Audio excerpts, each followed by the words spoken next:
Welcome back to the Glassix Spotlight, where today we're exploring the art of creating distinction in competitive markets with a master of the craft, Scott McKain.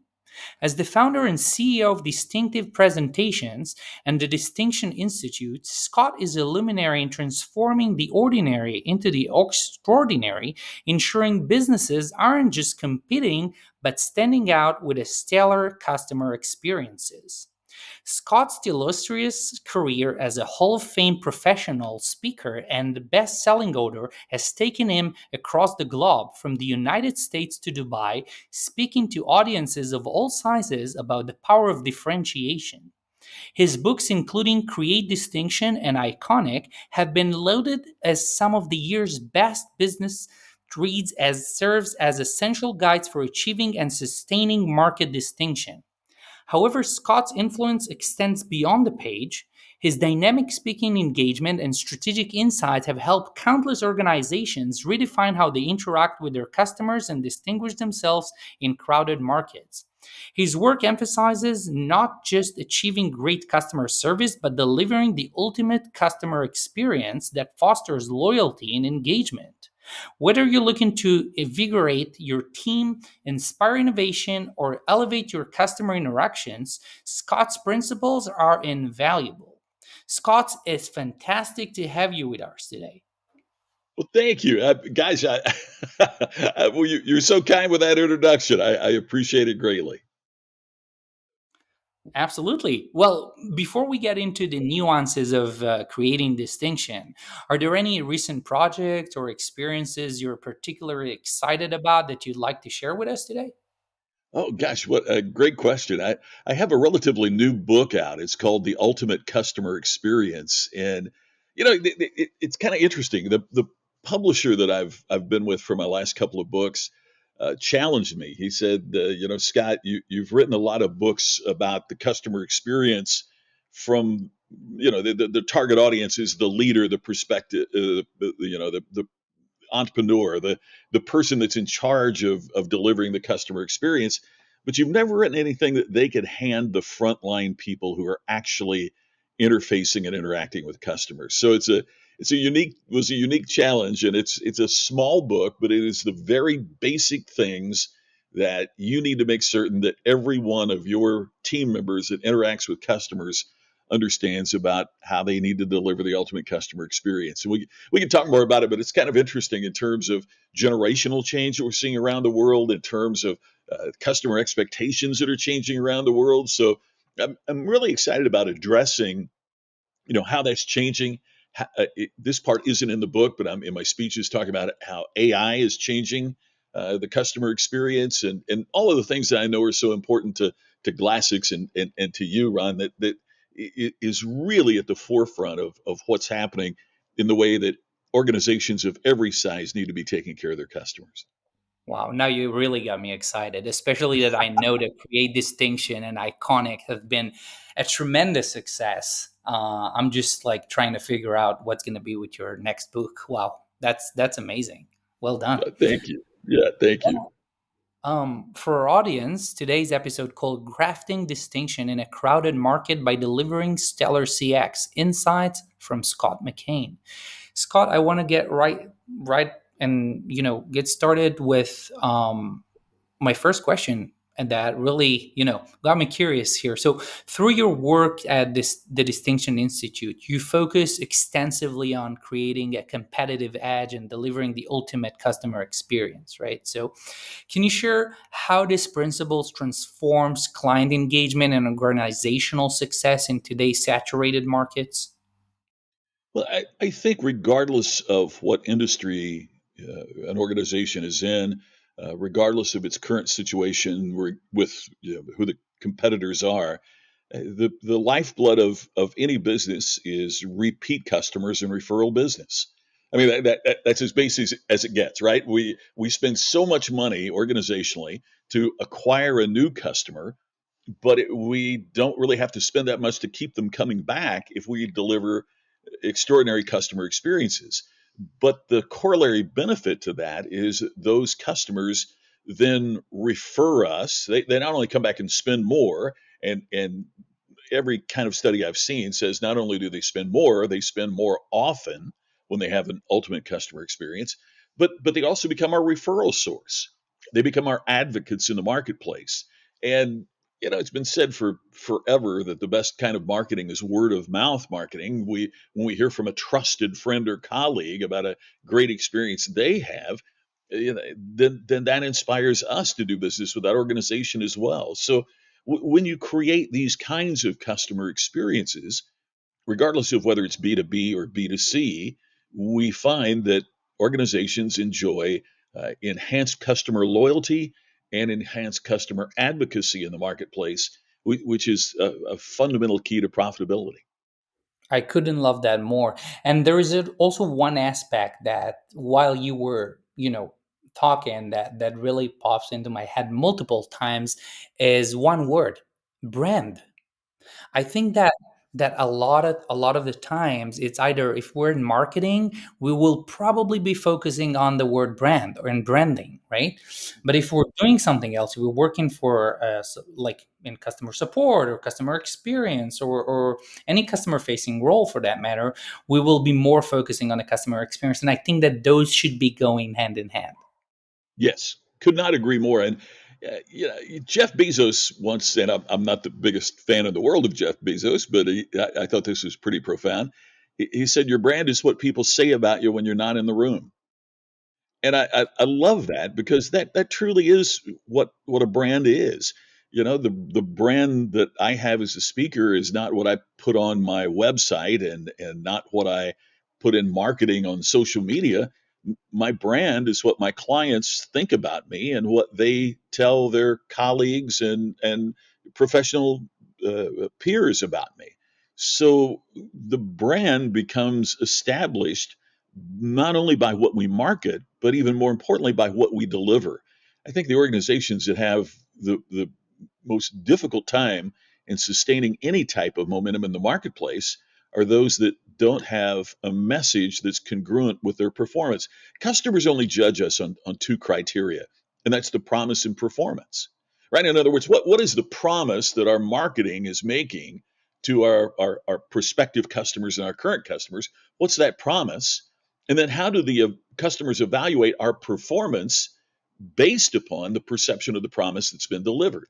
And you can do a graph on that. It creates folks that are great about doing that, the innovators that accelerate the performance as they advance their promise. You get those that make great promises but don't deliver a good performance. They're frauds.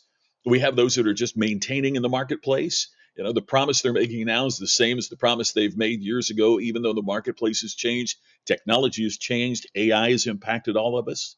And so their performance hasn't grown either. They're stagnant. They're laggards.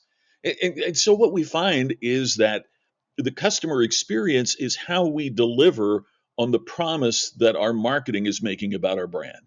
And if those aren't congruent, then the customer is never going to be an advocate, and the possibility that they may repeat their business is certainly in question. Right. So it's all about how aligned is your promise, how like marketing and customer support or sales or whoever is on the delivering side of things are aligned. I love that point very much, actually. Um, Thank you. and as much as I love your books, actually, I want to talk about them more. Actually, I mean, your books like Create Distinction and Iconic have been recognized as some of the year's best business reads, and you don't need to be modest about that. How do I you, appreciate that. Thank you. well, how do you believe your approach to creating distinction changes the strategic planning for businesses looking to elevate their market presence? Well, I went through a personal tragedy where I had to close my business down for a period of time. And so I had to re-enter the marketplace that had shifted a lot of new competitors in there. So that's how the whole distinction thing came about, Ron, is that I was really searching for how I could stand out in my respective, small part of the world. And it's the blinding flash, the obvious. If my small business needed needed this insight. What were the chances that other businesses were struggling with this too, right? And so it led me to really deeply research the importance of standing out in the marketplace. The first thing I learned is that customers, no customer in recorded history has ever said, "I love doing business with those folks. They're exactly like everybody else." Right? I mean, the reason they love you is because there's something unique about you. I didn't propose to my bride by saying, "Honey, will you marry me? You're exactly like every other woman I've ever dated." That would not be a Well, good well, proposal. I don't want to imagine what if you do. Yeah, you're exactly right. And so it is the differences that people talk about. It's the differences that we're attracted to. So the first question I started asking myself is how could my clients tell the difference between what I do and what other people in this field do? And when I really started studying that, I realized through the research that there are essentially four cornerstones to distinction. And the first one is clarity. You can't differentiate what you can't define. If we can't specifically define what we do and how we do it that makes us a better choice for our customers than our competitors, then how in the world do we go to market and differentiate that? So the first thing is clarity, being very precise about what we are. But here's where most get in trouble, and that is they don't define what they're not. Particularly in the early stages of any business, we want to make certain that everybody's satisfied and thrilled. We want to be all things to all people. So we don't get very good at where we draw the line. So that discards our focus to a degree. And it's the focused businesses that succeed in today's hyper competitive marketplace. So the first step is that you have to get incredibly focused and you have to get incredibly clear about who you are, who you are not, who your customers are, who your customers aren't. And that's one of the when I'm consulting, that's one of the questions that I ask. Yeah, give me an example of a customer that you turned away, of a customer that you fired because they weren't a good fit. Because if you just take anybody that can fog a mirror and the check will clear, you aren't specific enough for me to give you an endorsement or recommendation to vouch for you to be an advocate for you in the marketplace. So that's the first one is clarity. But then the second one is creativity. How do you take just some kind of twist on what you do so that people will talk about you? My friend Jay Bear calls these talk triggers. What do you do? One of my great clients and great friends are folks with the Fairmont Hotel Corporation. And the Fairmont Scottsdale Princess, they got a lot of competition. Ritz Carlton, Four Seasons, on and on. And so how do you make the check-in experience? How do you make the first impression your resort creates different and unique and creative? So instead of putting in more chandeliers and more marble like most hotels would do, they trained golden retriever dogs. And you walk in the hotel, and the handlers are very good about This is beautiful. recognizing whether you're open to that or not. But all of a sudden, here is a sweet golden retriever, tail wagging, coming up that you pet while you're checking in or as you're waiting in line, and it just creates a different feeling. Somebody said there's a hotel here in the states, the Peabody in Memphis is famous for having ducks. And somebody asked me, "Is it like the ducks at the Peabody?" I said, "Well, in a way, but here you get to pet them and interact with them, right? You don't get to pet and interact with ducks." And it's amazing what that has created in terms of how it establishes a feeling of warmth, a feeling of being like home. It changes the way you feel when you check in the hotel, as opposed to others that have a very sterile, maybe elegant, but very sterile check-in process. So doing that one thing, and by the way, the resort has been named as the number one resort in America, Wow. not just because they have nice rooms and clean beds and everything else that you'd expect from an extraordinary resort. They've also been creative in how they create an experience for their guests. Wow. I think that, first of all, these are two super important principles and they're universal, regardless of your industry. It's completely agnostic, regardless of what you do, where you operate across the globe. These are just two very important principles and how you can be different than the rest of the pack. Um, wow, yeah, I'm still digesting everything you just said, because a lot of things just you just managed to connect a lot of dots for me, Oh, thanks. and you gave me a lot of different ideas while you were talking. So yeah. Well, and if, just a quick follow up on that too is that uh, creativity doesn't have to be chaotic. As I, speak for and write and consult with groups, one of the things is they tend to be a little bit reticent about creativity because, hey, what we're doing is working, and why change? And I read a great line the other day. It said the light bulb wasn't invented by continuous improvement of the candle. I love that line, right? Yeah. Uh, Sometimes we have to do, but here's the thing: we can find something that's working in another industry, and then start thinking about how do we make it work in our own. Enterprise. The Taylor family founded Enterprise Rental Car, and they were just looking for a way to be different than Hertz and Avis. So they thought, well, what if we bring the car to you, as they do here in the States, as opposed to you having to come to our office to pick it up? And they became the biggest rental car company in the world, not because the car is different, because the Ford or the Chevrolet is the same as the competitors have. There's zero product variation, but just that one little twist. But that really is what Jeff Bezos was thinking when Amazon was first about books. Why did you have to go to Barnes and Noble to get a book, or a retailer to get a book? What if we got the book to you? And then the realization, well, if we can do it for books, we can do it for everything. And so this idea about bringing it to you rather than making you come get it was just looking at what happened in a rental car business, thinking, how could I apply it to my business? And I was speaking not long ago to a group of about 2,000 dentists, and one came up and he said, I wanted to be the Amazon of dentistry.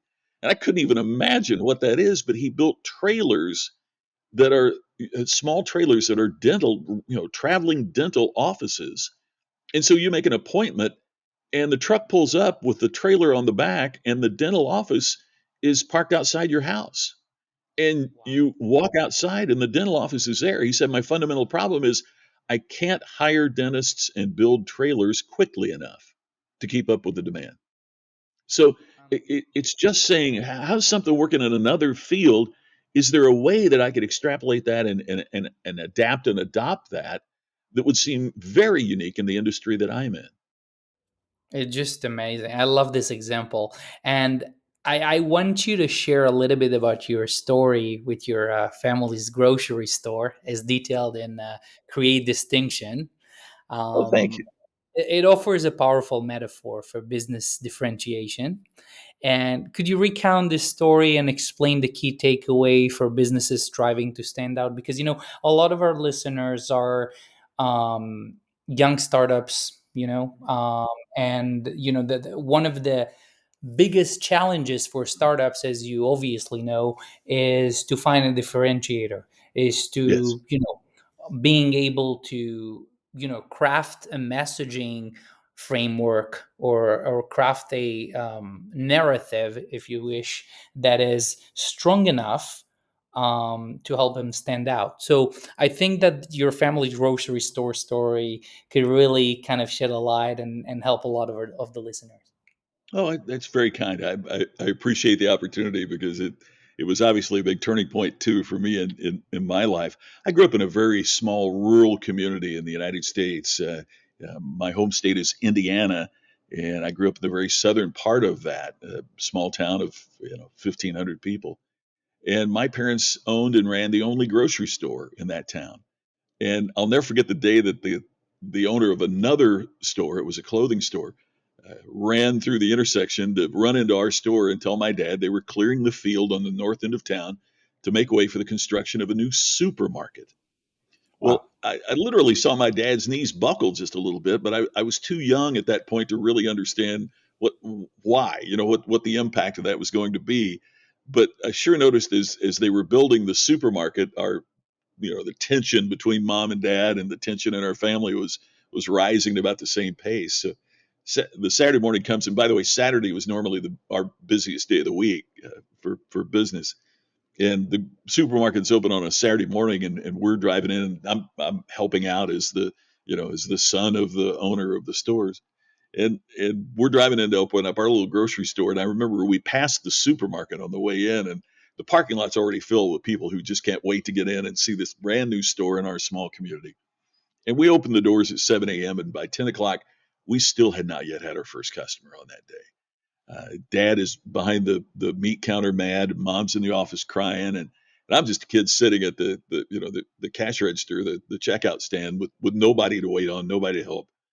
At about 10 o'clock, the door opens, and the least likely person I could have imagined walked in. He's a gruff old farmer from the area, and his name's Leland. And Leland pulled a list out of his pocket. I presumed his wife had given him of all the things that she needed when he made the drive into the town. And he starts going up and down the aisles of our little store, filling the shopping cart with the items off the list. And that was the first moment I ever started thinking and wondering, why do customers do the things they do? Why did they make the choices they make? Why did he come there and everybody else in town go someplace else that was a competitor? Why do customers choose you? And he gets up to the checkout counter for me to bring up his groceries on the cash register and charge him for his items. And I had to ask him the question. I said, Leland, all of our friends are at the supermarket shopping, at this big box chain, and you came here, and I've got to ask you, why did you shop here? Well, he was a man of few words, and his face turned red, and he just kind of said, "Oh, you know." And I said, "Oh, well, no, sir, I don't know. Why did you shop here?" And he said, "Because you guys like me." Wow. And there was a part of me, I got to be honest, and thought, "No, we don't. We don't like him." And I thought, I "No, just, we to be really do, honest, right?" I just listened to you talking about this, and your voice is so, it's becoming. I feel you're very emotional about this Yeah. story, and I know, and I really want to bring this up because I know, and I knew in my heart that you're gonna tell it even better than what it's written in your book. Um, Thank you. I appreciate that. Well, it taught me the overriding value of the emotional connection with a customer. It's you know we're all human and we all make mistakes. Sometimes we drop the ball when it comes to dealing with a customer. Sometimes we don't respond as promptly as we should. Sometimes we're not as sensitive to their needs as we should be. But but when they know we truly do care and that we truly do want to solve their problems and provide a solution that's mutually beneficial, when they know we care, they're willing to forgive a little bit. I see these studies. You've probably seen them as well. Gartner did a study, and it said, one bad experience would cause customers to leave you. It's not that I doubt the veracity of that study. Gartner, as we all know, does an amazing job. But I'd love to see a corollary to that. In Did the organization that didn't take care of them also transmit that they didn't care about them? We say we're going to take care of the customer, but we don't often enough say that we're going to care for the customer. Take care means we're going to execute on what the customer has a right to expect. But taking care of them takes it to a higher level. It's Yeah, I've said there's a difference between customer service and customer experience. Customer service means that we've done everything we can to remove friction out of the process. We make it easier to do business with us. But the experience adds the elements of personalization and emotion. I did an interview a while back for Bosch and Lomb that they are now syndicating to optometrists around the world, and I said, it's really the difference between me feeling like I'm the 20th vision exam the optometrist has done this way, or the optometrist cares about my vision and my eyes. And if I believe that you care about my vision and my eyes, I'll come back. I'll tell my family and friends. But if it's transactional, even if the prescription, even if the result is exactly the same, I don't feel compelled to be an advocate for you in the marketplace. I couldn't agree more. And we here at Glassix, we always say things like we're in the age of empathy, we're in the age of, caring, but it's not really the age. It always was and always will be about caring and empathy. And I think you made an excellent point, like you gave multiple examples on how empathy and caring are actually huge differentiators when it comes to customer experience. Yeah, yeah, Um, they really are, and it's really challenging for organizations as well because how do you deliver that in an age of instant communication and artificial intelligence and all of that, and how do we make certain that we don't get so focused on processing that we forget about the importance of interaction. But I work with companies that are using AI as part of how they create a customer experience, and it's frankly jaw dropping. I mean, it's just amazing. It's so funny. I when I'm using AI to help in some of the things that I'm doing, I noticed I want to tell I want to tell Claude, thank you. That was great, Claude. Great job. because yeah, because it yeah, you're not, feels so you're not, you're good. not, you're not weird. Don't worry. I say please, thank you, and how are you when we start the conversation with GPT-4. So don't worry Yeah, about it. yeah, exactly. But that shows how good it can be.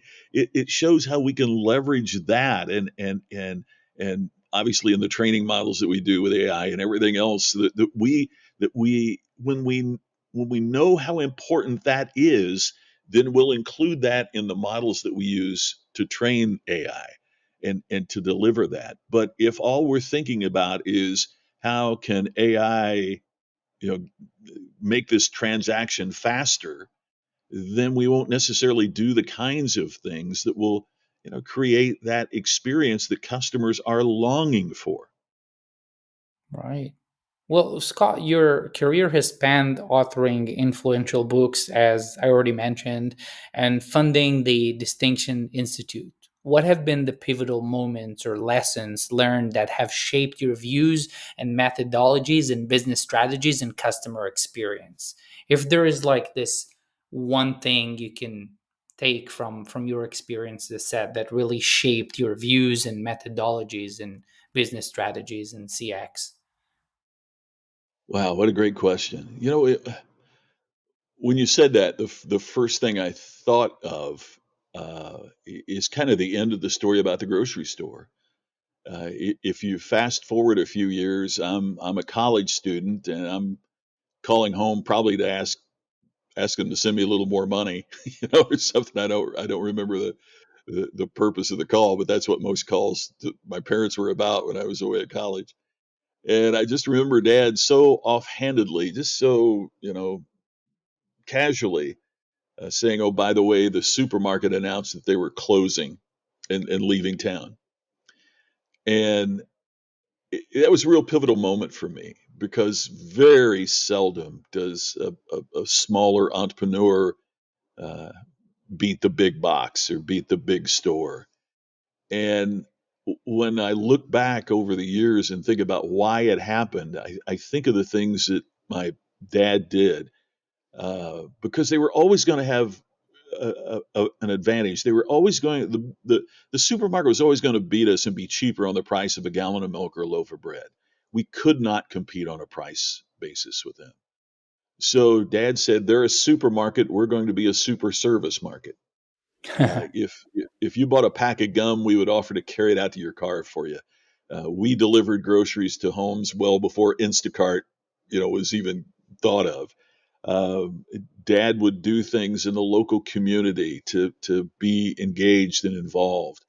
And what happened? It didn't happen immediately, but over a period of time, the people in our community decided it was worth a few extra cents for a gallon of milk or for a loaf of bread to have this kind of ultimate customer experience. And so, everything that I talk about, man, I've had the privilege of working for some of the greatest companies and spoken in 40 countries and been all over the world. But it really goes back to the lessons about the customer experience that I learned in that little store in that rural community, because at the end of the day, every customer, whether B2B or B2C, regardless of what they're buying or what you are selling, every customer desires an extraordinary experience.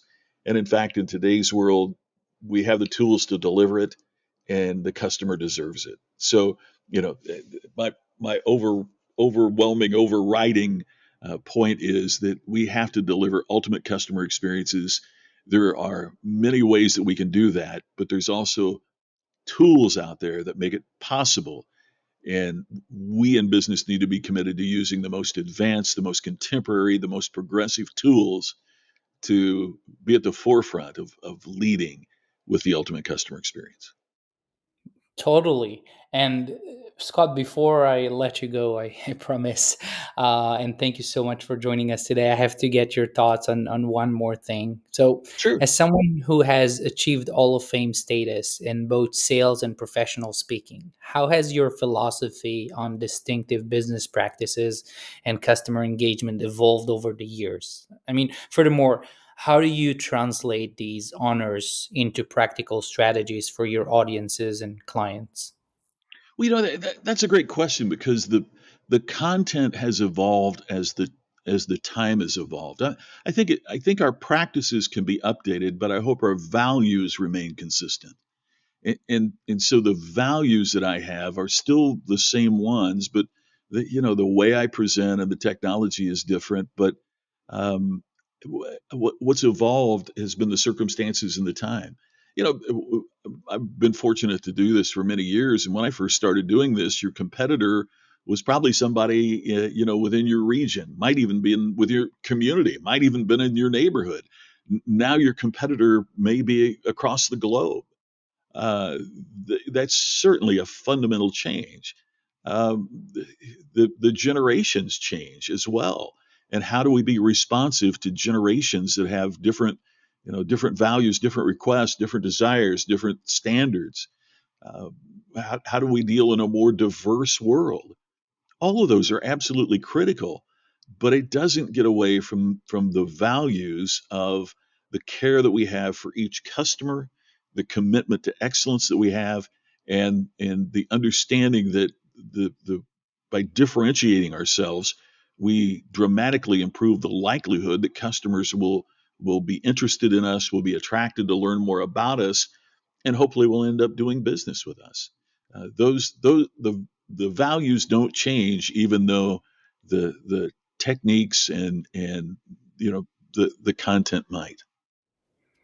Totally. And I think AI, again, AI, will and is currently playing and will play even a bigger role for all of us in the future, both on the consumer side and both on the business side. And obviously, this cannot be ignored. Uh, but I couldn't agree more. I think that, all of us should be more adaptive. I think that is a good word selection here, adaptive. It is. um, and I think that a lot of things changes. One of the things that I really wanted to ask you, and I'll take Yeah, one sure. more moment for that, Oh, is no like, problem. Yeah. do you really think, because the grocery store story is, I'm still like in awe. I'm still like have a lot of things that I wanted to ask about it, and I'll probably do that offline with you. But I mean, do you think that this is something that is viable? Do you think that this is something that can be happening as well in today's landscape? Absolutely. I mean, look, in today's world, what would happen is Leland wouldn't have to come to the store with his list. He would go to our website, and an AI chatbot would say, "Thank you for your past purchases. Do you need this again? How might we be of greater service to you?" And the things that he put in his cart, he or his spouse would put those in a cart that we would connect with them in that manner. They'd be able to use their credit card, and if they wanted to come in the store and look at the different tomatoes and decided which ones they wanted to buy, then that would be great. If they want to do it, interacting with our chat bots and with our technology, that would be great as well. And the other thing is, if they come into the store and show a preference for a particular kind of apple, that needs to go into what we know about them and the knowledge base of that particular customer, so that before they stop their order online, we could also ask, hey, would you like more red delicious apples? You bought some last time. All of those is a way of being of greater service to them. So, and here's the amazing thing: you don't have to be an enormous organization to have the ability and the capacity to do that. You could have a local grocery store in Crothersville, Indiana, and find a way to use AI in a way to be more responsive to Exactly. customers. Exactly. Right. So Exactly. it's an incredible opportunity and tool. We don't have to change our values, but we do have to change our thinking. And it's all about, how do we use as I said earlier, how do we use the contemporary tools in a manner that brings us close? And see, that doesn't distance us from customers. That puts us closer to customers, because it shows what, to me, the most scarce resource in the world is time. I can go out and make more money. I cannot make more time. And so, showing that you care about my time and are willing to serve me effectively and efficiently is also a significant part of the customer experience. It shows you care about my time. Now, I don't want to be so transactional that I feel like I'm, being rushed through the process and you're just trying to get me out the door to serve somebody else. But how do I make it frictionless, so that I do make a connection with you? I do know what you value and what you buy and what you've bought in the past. I mean, in any size business can do that if they'll just change their thinking about how we use these new tools, and constantly advancing tools, to get closer to our customer, to know them better, so that we can create a greater experience for them. That's to me the key. I love it. I love that you took it to the digital experience because it's so true. And you really touched a nerve there because this is exactly what we're doing here at Glassix. It's part of our vision, to Yes. be more precise, is that we want to democratize access to AI, to generative AI, to AI, to chatbots, to small businesses and startups. The technology that was once only used by large enterprises is now used by small startups and small businesses and local businesses. And it's not just because, like, why we're doing that, because we believe that every consumer, regardless if they are engaging in an enterprise experience or in a small business experience, are deserved with the same experience. Yes. Yes, absolutely. That's spot on. I love it, and I look forward to learning more and sharing about you with my clients and friends and customers, because it's obviously, it's uh, just totally apparent to me that this is the future, and that you folks understand that as well as anybody I've seen. Thank you so much, Scott. I really appreciate you joining us today. For our listeners, want to deliver exceptional customer experience, I urge you to check out Scott's LinkedIn profile. And if you really want to go further, check out scottmckain.com. This guy has an amazing website. Scott, thank you so much for joining us today. It's been my privilege. I appreciate it greatly. Thank you.